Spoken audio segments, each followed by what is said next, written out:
How about them nuggets? Yeah. We smoke them boy like some barbecue chicken. So let's talk about it.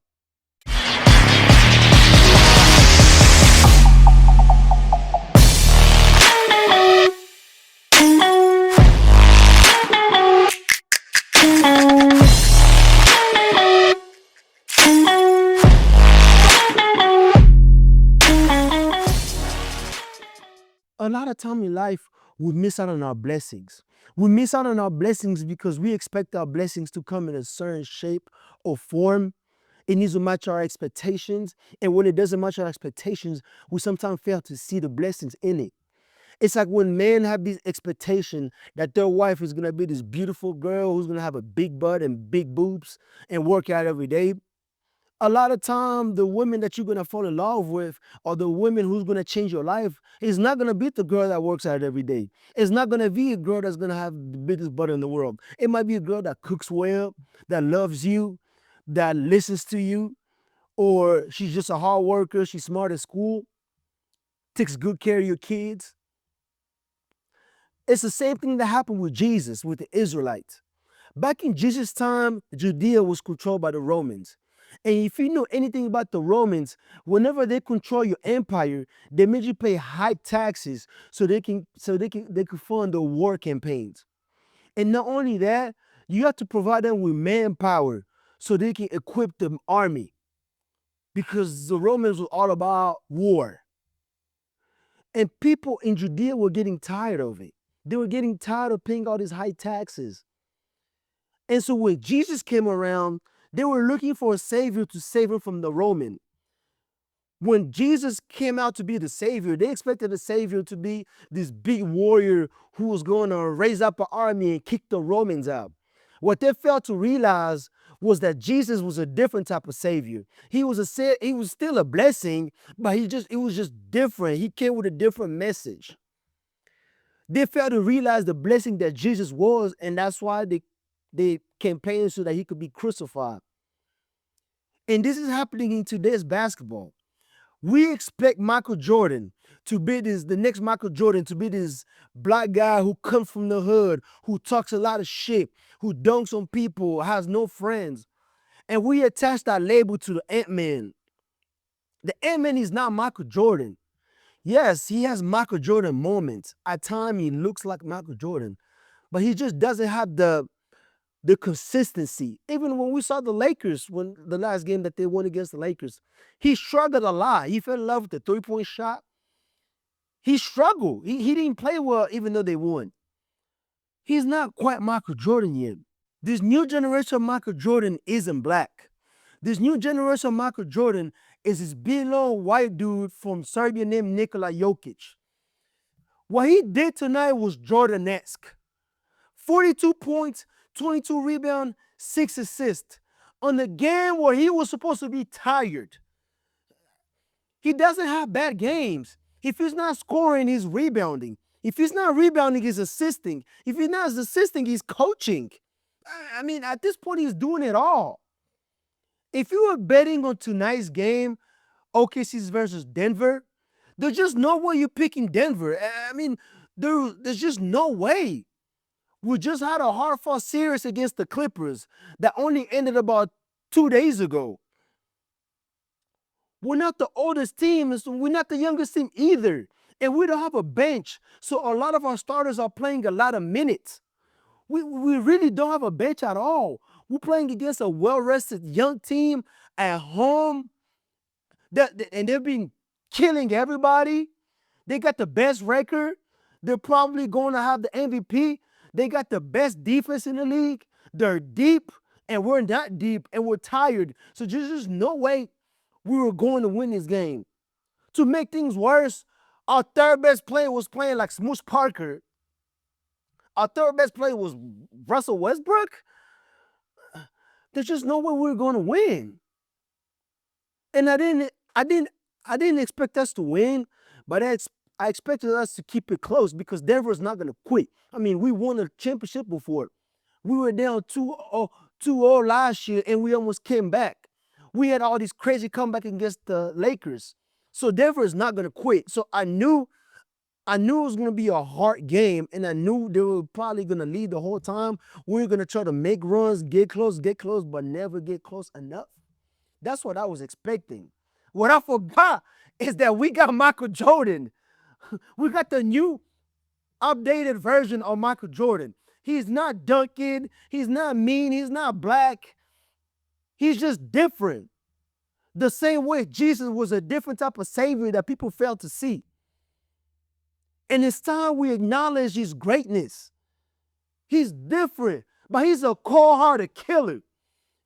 He's the most talented player we have seen since Michael Jordan. I mean, since LeBron. I mean, there's just nothing that he can do. He's Luka without calories. It's time we appreciate this kid. He's just amazing.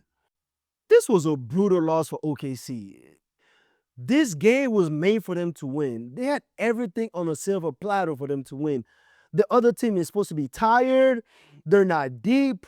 You're well rested. You're at home. You're deep as hell. You're defensively, you're amazing. And they lost. And if they lose this series, this is gonna be the game that they're gonna look back on and be like, yeah, this is what we lost. And one of the reasons why they lost is their lack of size.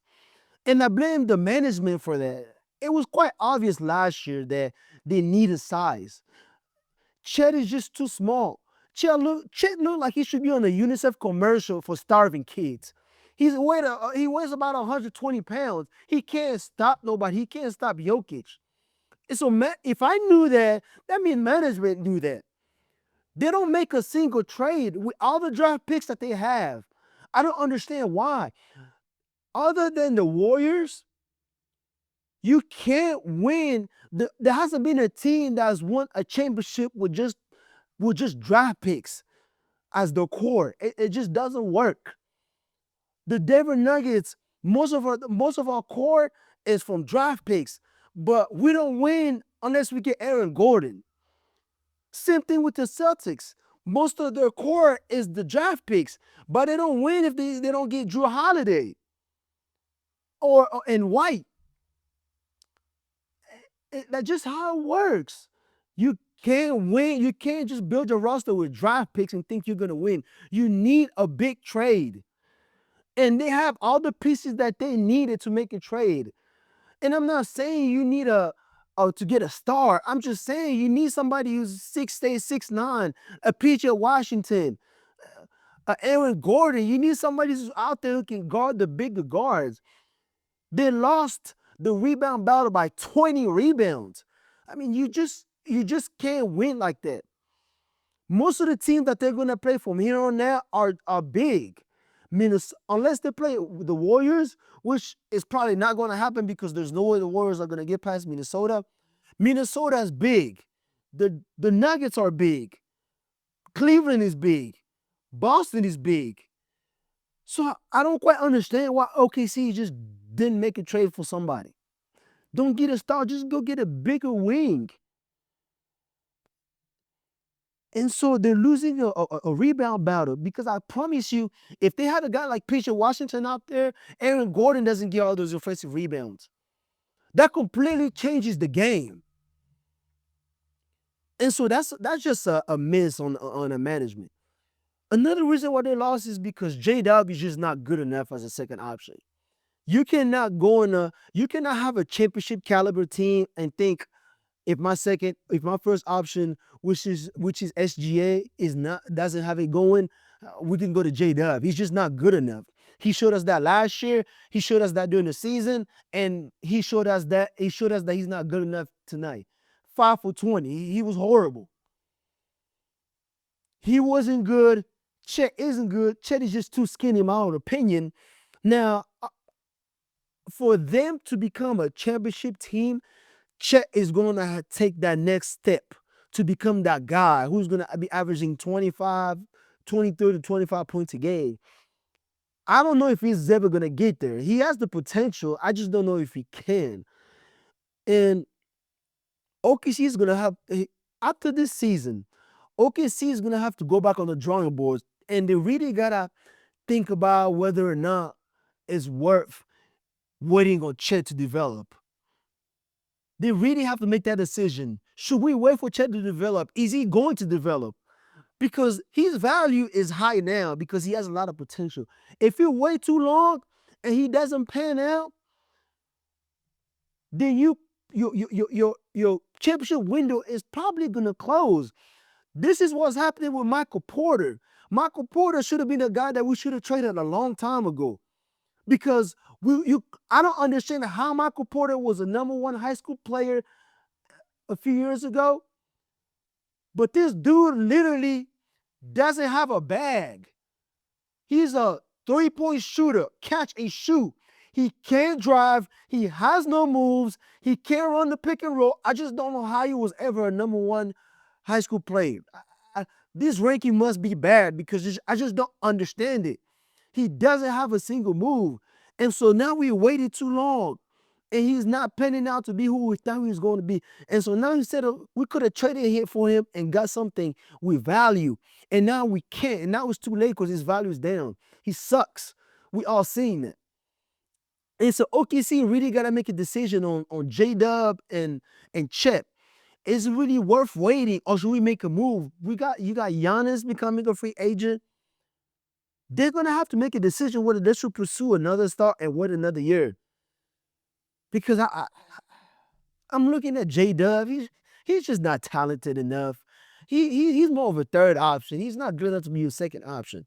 So that's a decision that they're going to have to make.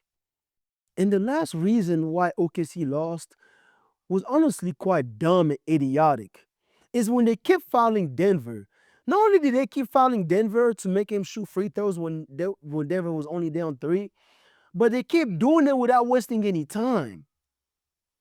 I think the whole fouling thing is already idiotic enough. But then you're gonna do it early in the shot clock, not even waste 5-6 seconds before you do it. That was just idiotic. There are only 2 reasons why you want to foul a team like that when they need a 3-point shot. The first reason why you want to foul a team like that is when the other team has a lot of big-time 3-point shooter. If you were playing the Warriors, for example, a few years back with Clay, KD, and Steph, you probably want to force them to shoot free throws because there's a high probability they can make those highly contested threes. So you probably want to take your chances on the free throw line. The second reason why you want to foul a team like that to keep them from shooting a 3 is when you're a bad team, you're exceeding expectations. So you're a bad team, you're about to upset a big team. So you want to be as safe as possible and you want to play not to lose. So you basically want to play as safe as you can and don't try not to make a mistake. Which in this situation that's not OKC. OKC is not exceeding expectations. They're the big dog in this game. They're the favorite. First of all, Denver is a top 10 free throw shooting team. Well, one of the best free throw shooting team in the league. That's one. That's the reason why you shouldn't keep sending them to the free throw because there's a high chance they're gonna keep making them. The second reason why you don't want to foul Denver because Denver needs a 3-point shot. Well, Denver isn't good at shooting threes. I don't know if you have noticed, but Russell Westbrook is not a good 3-point shooter. Braun is a marginal NBA player at best. PJ Watson, he barely plays. Aaron Gordon has never been a good shooter. Our second best shooter is on the bench. Michael Porter. Our best shooter is Murray. So we basically got one shooter on the floor. You're scared because Braun can beat you? You're scared because Aaron Gordon or Westbrook is going to make a highly contested 3? And things were going in OKC's favor because there was a point where they had fouled Denver. Denver made 2 free throws. So OKC calls a timeout and they advance the ball. And they got to inbound the ball, right?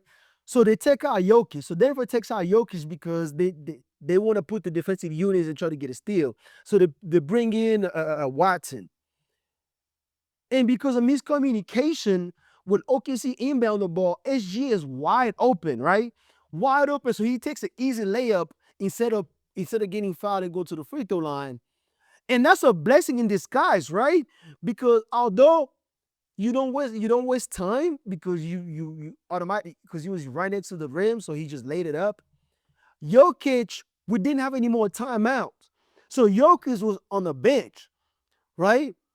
And so when SGA makes a free throw, we don't have a timeout to get Jokic back in the game. And Jokic, mind you, Jokic is our best player. Jokic is our whole offense.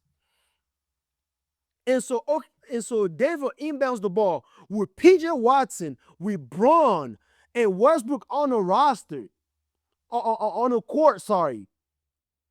They fouled Denver again. That was idiotic because that we made sure that Jokic that gave Jokic a chance to get back in the game. And why would you? I just don't understand it. So I think they fouled Aaron Gordon. They fouled Aaron Gordon again. Aaron Gordon goes to the free throw line, makes the first one. Jokic gets to come back in the game. Then he makes a second one. Then obviously Denver is gonna try to foul, so they foul Chet. Mind you, you're putting all this pressure on your team. Your team, this is the second playoff ever. It's not like you got a bunch of vet who've been in this situation for years. This is a team that's only been in the playoff once. So you're putting all this pressure on them like they've been in the league for 15 years. Of course they're bound to miss. And of course Chet missed. It wasn't a surprise. This is this was idiotic. This came from a coach who doesn't have a lot of experience, who came in the league as a big shot coach. He had a lot of success last year. He's had a lot of success this year, and he think he can revolutionize the basketball. And you know what that remind me of? That remind me of Brandon Staley from the Chargers. See, Brandon Staley was this big shot defensive coordinator who came from the Rams. They had a great defense when they won the Super Bowl. So the Chargers hired him. He came into the Chargers with a great roster at his disposal. Big shot, defensive coordinator, think he's smarter than everybody, think he's smarter than the whole world, wants to revolutionize football. So he started making weird decisions like, oh, the ball is on the 20-yard line. It's a fourth down. Although it's only 2 yards, let's go for it on our own 20-yard line. Makes no sense.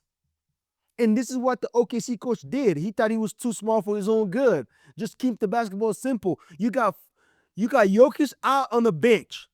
You got four bad shooters on the court and Jamal Murray. Just take your chances. If they make the shot, they make shot. I highly thought they were going to make the shot because Jamal Murray was having a hard time scoring a Ludo all night. So it was just idiotic. We're not a good shooting team. Although the numbers show that we're a good shooting team, that's because we don't shoot a lot. We don't shoot a lot for a reason because we're not good at it. Ever since we lost to KCP, we don't have enough shooting. So I just thought it was a dumb. They just give this game away. And I hope he's a really good coach. They've had a lot of success. I hope this is a learning experience for him. He's going to learn from this. He's obviously not going to sleep well tonight, but he's going to learn from this and he's going to get better. I didn't think Denver Nuggets were going to win this series. I don't like Denver Nuggets roster. They got Braun, who's a marginal NBA player. He plays too many minutes for me. He's a good slasher, not a great shooter. Can't really do much when he gets the ball other than just pass. I don't like Russell Westbrook. He makes a lot of bad decisions. He misses a lot of he misses a lot of shots, and he misses a lot of layups. We don't have a bench, so we're just not a good roster. We don't have a good team. We just have two really good players who work well together. And I didn't think Denver was going to win, but now that we got this game, I think Denver is much better at home with the altitude and the fan. We're able to hide our flaws a little more. And so now that we got a home court advantage, I think now that we have a chance. But Even if we get past OKC, we're not beating Minnesota. We're not beating Boston. So we have a chance, but I don't think we're gonna do much. This has been The Guru. Unapologetic and unfiltered opinions on the hottest sports stories. Breaking everything down from basketball and football to soccer and the UFC. And might we add, your host is always right. Just ask him. We hope you enjoyed the show. If you did, make sure to like, rate, and review. We'll be back soon. But in the meantime, hook up with us on TikTok and Instagram. He's gonna stop talking for now. See you next time on The Guru.